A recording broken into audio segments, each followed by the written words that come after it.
This is number 2. It says, which of the following would not be true given the figure below?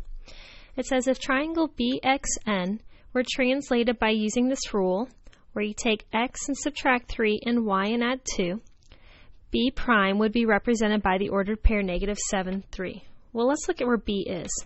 B is currently here at -4, 1. So this is B. And if we use this rule, we should subtract 3 from this on the x, so -4 minus 3 would be -7. And if we use this rule, we should be adding 2 to the y value. 1 plus 2 is 3. This is what B prime would be, which matches A. We're looking for which is not true. A checks out, so we're good on that one. Let's look at B. If this triangle were rotated 90 degrees clockwise about the point -4, 1, so we're actually going to rotate it about the point -4, 1, then we're looking for what x prime would be. Well, first off, whenever you are rotating it by something other than the origin, the first thing you want to do is take this -4, 1 and move it to the origin. So that would mean that we'd move this -4 1, 2, 3, 4 units right. Okay, so we're going to move it 1, 2, 3, 4 units right, and then 1 unit down. So, and I forgot to write right here. 4 units right, 1 unit down. So that means we're going to do the same to this x, because we're working with x here.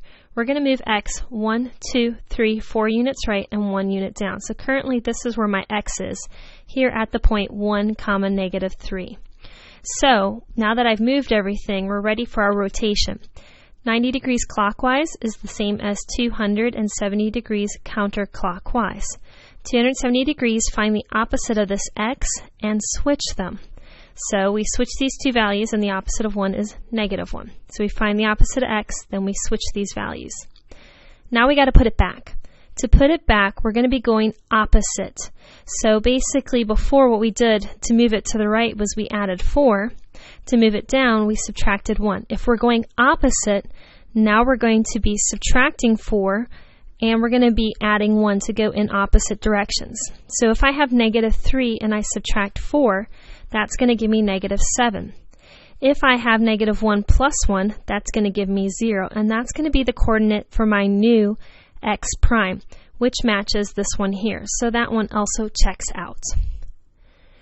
For C, it says if this has been dilated by a scale factor of 3, but the center has moved to -1, 2. So right here, again, we want to do the same process. We want to move this center of dilation back to the origin.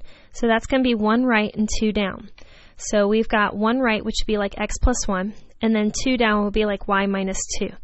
So we're working with, let's see, n, because we're looking for n prime.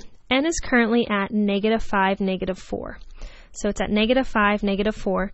And now what I need to do is, essentially, I'm moving every point here that 1 unit right and 1 or 2 units down, or I'm following this here, 1 unit right, 2 units down. So if I have -5 plus 1, that makes it -4. -4 minus 2 makes it -6. So basically what we've done is we have moved this 1 right and 2 down. And now we're ready to dilate it. We dilate by scale factor 3, which means we multiply both of these by 3, which means we get -12, -18. But remember, we got to put it back.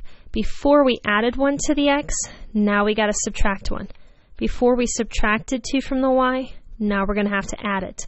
So if we have -1 minus 12, that makes -13. If we have -18 plus 2, that makes -16, and that's my new order pair, which does not match C. So this has got to be my answer, but just to confirm it, we're going to go over D. D says it's been reflected over the line y equals x, and so let's look at the B. The B is right now at -4, 1. If we're reflecting it over the line y equals x, all that means is we're flipping these two values. So we'd have 1, -4. So let's look. That's what they suggested to be here, which actually checks out and confirms that our answer for number 2 is C.